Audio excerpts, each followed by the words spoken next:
Hello, welcome to today's video. In this video, we are being introduced to call and response, the improvisation activity number 1. So in this video, we are learning about how to finish a 2-bar phrase. So for example, we will have 4 measures of music where 2 measures are provided for us filled with notes, and for the last 2 measures we have to create a response based on those 2 measures. So let's go ahead and start off by having an example of what this would look like. We have 4 measures here, and it's just for your information. These examples will be played in G pentatonic scale.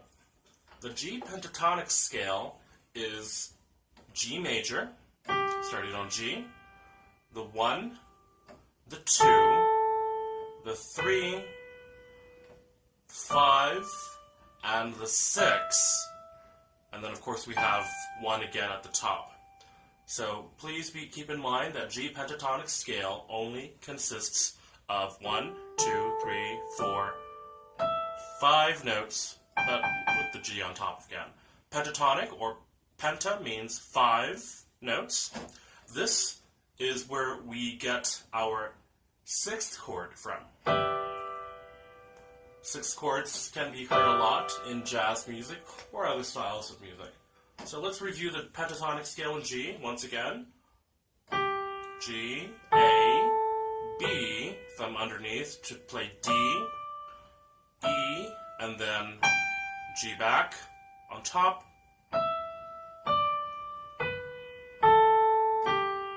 So that's G pentatonic scale. Now let's review G pentatonic scale with a flat 3. When I say flat 3, the flat symbol, we know, lowers a note 1/2 step to the left.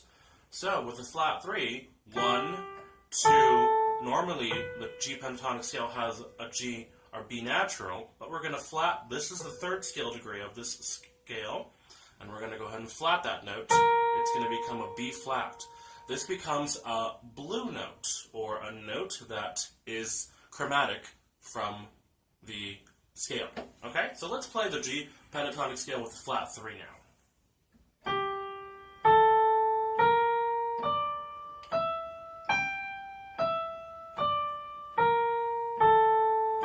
And reviewing the G pentatonic scale without the flat 3.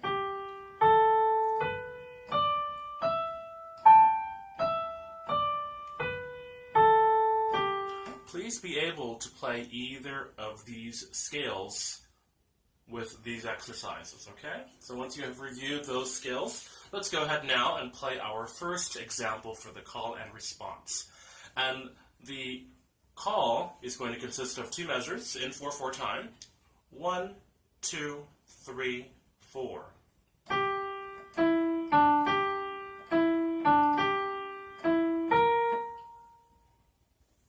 Which pentatonic scale did I play? That is correct. I played the G pentatonic scale with a flat 3, or a flat 3 G pentatonic scale. So the first 2 measures consisted of a few notes, and we have 8th notes which are swung. So remember, in jazz music usually we swing our 8th notes. Let's hear that one more time and have you try to imitate. 1, 2, 3, 4. 1, 2, 3, 4. 1, 2, 3, 4. Please imitate that measure, or those 2 measures. If you've been able to imitate it well, very good. Now remember, whenever we do these activities, begin by playing the question or the call. These first 2 measures are called the question or the call. And then, for the last 2 measures, you will simply count the gap for the answer, which is the last 2 measures. Remember to play the question several times and leave the gap each time until you can feel the length of the space. So we're trying to feel comfortable with counting the space of the question and the space of the answer, or the call and response. Now, once you can do this, repeat the question again and again, and copy it exactly, either by singing or playing, or perhaps both. Let's go ahead and sing and play at the same time. 1, 2, 3, 4. 1, 2, 3, 4, 1, 2, and 4.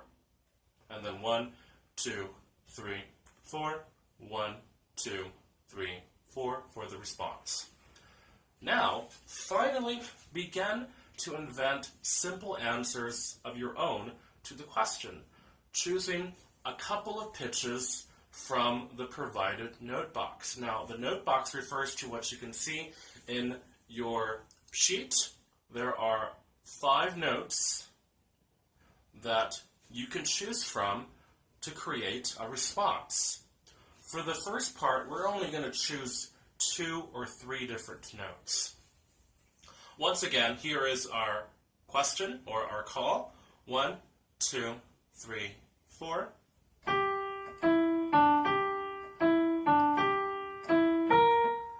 And here is a simple response or answer.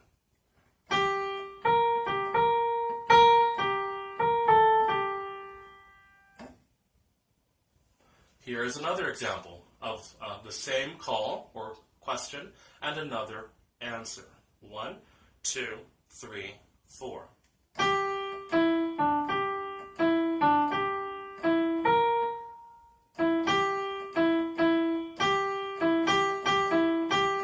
4. Very good. So, what we want to be able to do is play the question and come up with our own answer. Be able to play the question by ear first, playing it a few times, and then come up with a 2-note or 3-note answer from the beginning.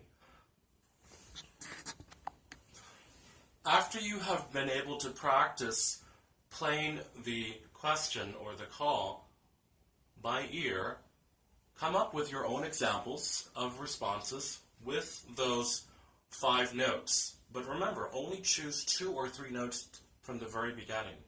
We want to start off easy, and then we'll create a more complex melody. Okay? One thing we always want to be sure of is when we create a melody, we would like to end on the root note or the tonic. Since this is G pentatonic, we begin on G, and then we'll want to maybe end on G. That may be a good idea to start with from the very beginning. Okay? So, now remember, when you come up with your answers, limit your response to a couple of pitches so that you can concentrate on the rhythm of your answer as well. We want to keep this rhythm musical and stylish. Throughout our lessons, we will explore the many different types of rhythms that are associated with jazz music, such as Latin grooves, swing grooves, rock grooves, maybe more pop or folk. We'll be exploring various different styles of rhythms.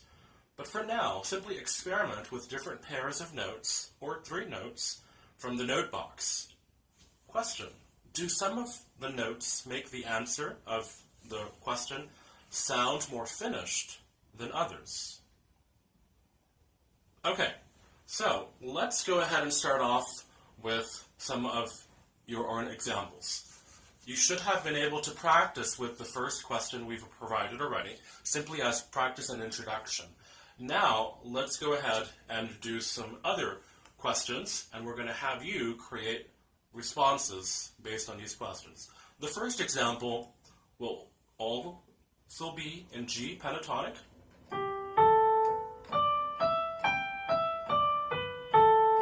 Okay, so remember, step 1, listen to the question, try to play it by ear, try to sing it, play it several times until you've got it.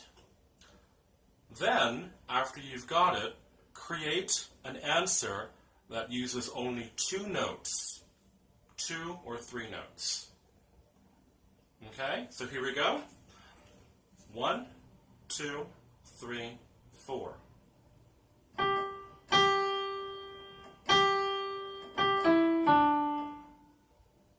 Once again, 1, 2, 3, 4.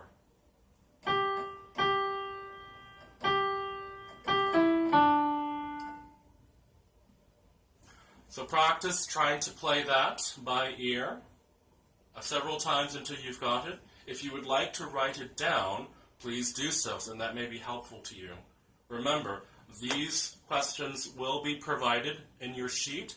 Please don't look at them yet until you've been able to play this on your own or write it out on your own. Okay? So play this melody and listen to the 2 measures that come afterwards, counting 4 beats each, so that you can get used to the counting. 1, 2, 3, 4, 1. 1, 2, 3, 4. 1, 2, 3, 4. Okay, very good. Next, we are going to have another example. This one will include a flat 3 for pentatonic on G.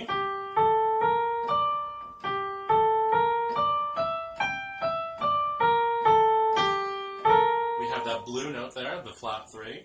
So listen to this melody, two measures. Try to come up with it on your own by ear. Write it down if you need to. And then we'll count for 2 measures of 4 beats each. Then you'll come up with your own answer. Try to remember to end on G. Here we go. 1, 2, 3, 4.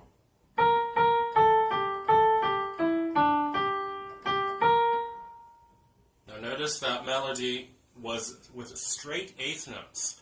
This is more of a rock style of music, not swung jazz. Here we go. 1, 2, 3, 4.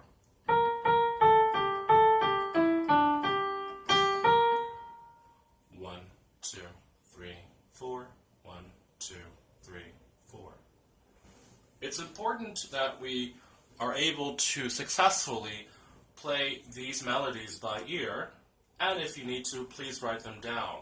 Stop the video whenever you're trying to figure out what this melody is. Play this section each time. There will be links to the specific melodies that we are playing here. Your answer should have 3 notes. Okay? Now we're going to try another example. This one will be in Dorian. Remember Dorian?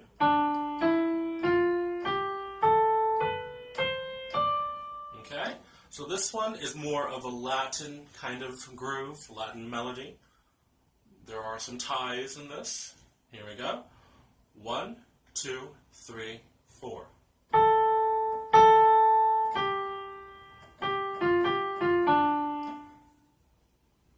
Let's try that again. 1, 2, 3, 4.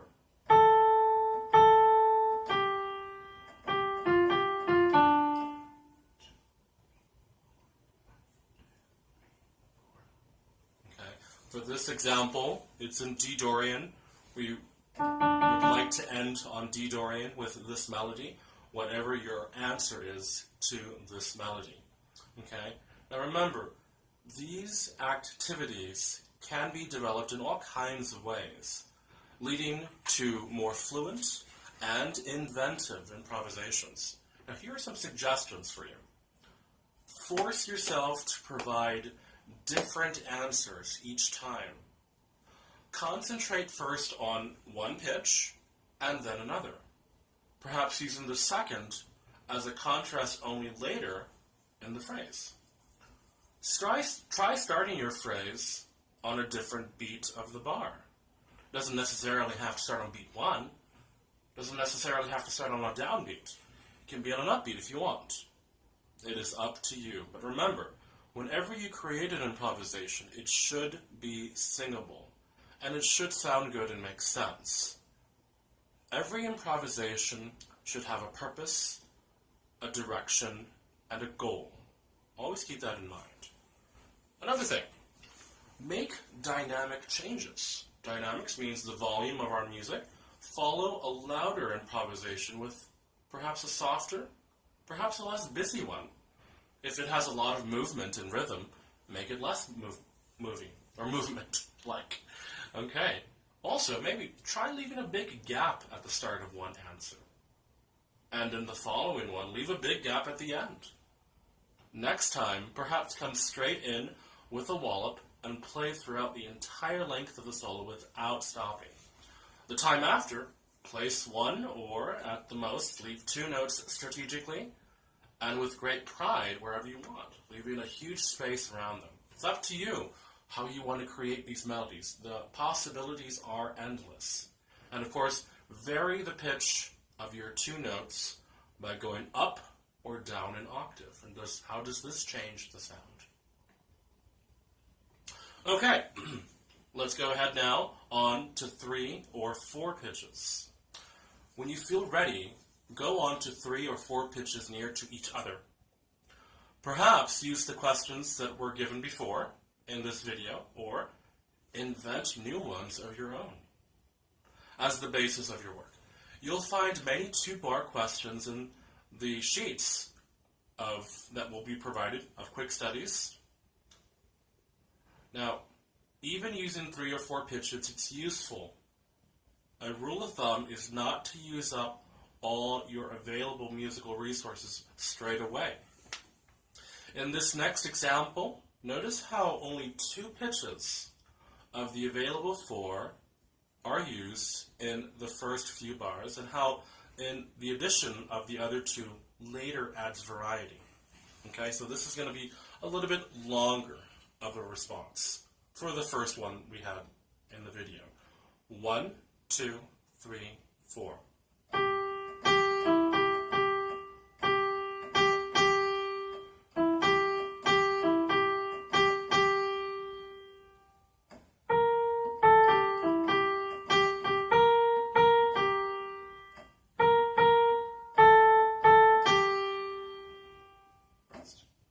So see how that one was a little bit longer? We kind of varied the question a little bit and made it very nice. Okay. Now, as you begin to use more pitches, explore different activities to extend the range of your improvisation. Here are some suggestions. Combine the techniques of choosing 1 or 2 pitches at a time with a choice of dynamics or rhythmic shape. Use a variety of musical means to achieve your effort. Try using 2 pitches for the question and another 2 for the answer. These are coming up with some of your own. Here's an example of just 2 pitches for the question and only 2 for the answers, each part having different notes. This will be in D Dorian. 1, 2, 3, 4.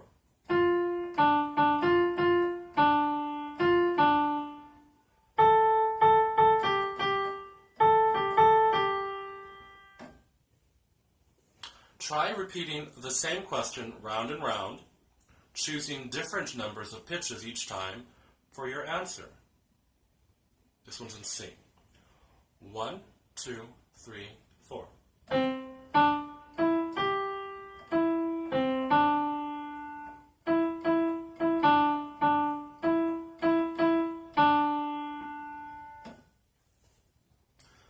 So remember, with these examples, you will be provided with these examples, but try to come up with some responses on your own.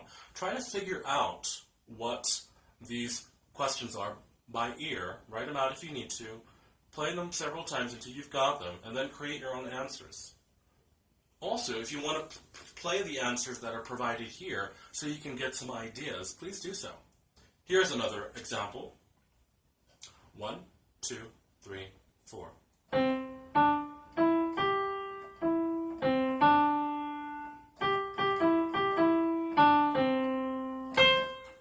there's an octave displacement right there.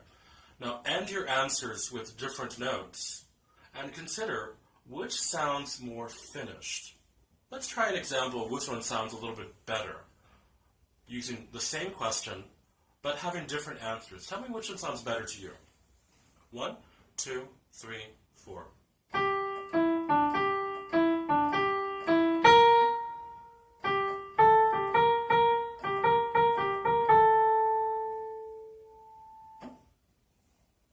Now here's another one. Same question, different answer.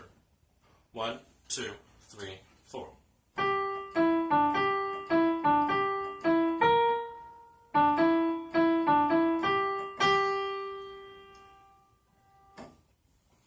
The first example had an answer which ended on the second scale degree of G pentatonic.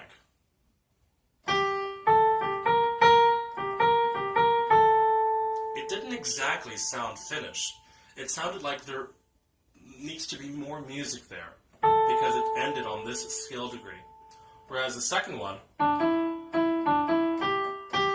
ended on the tonic, or G, the root note of G pentatonic, and it sounds finished.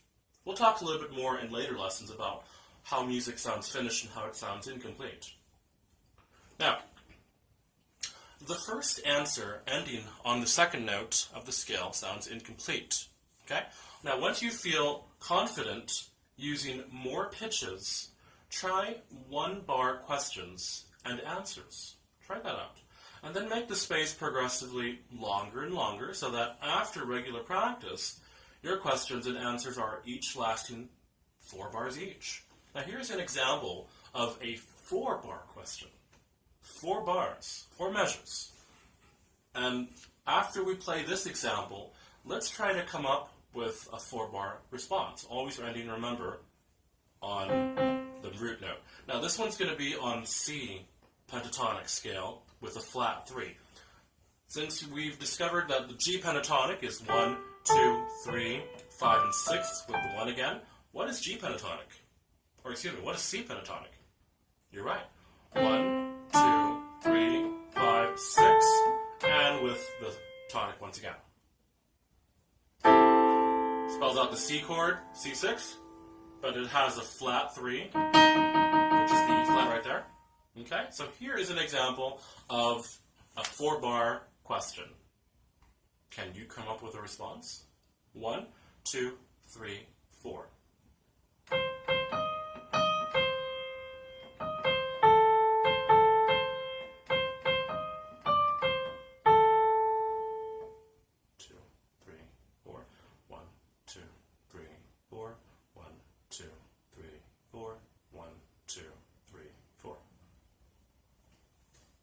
What did you come up with?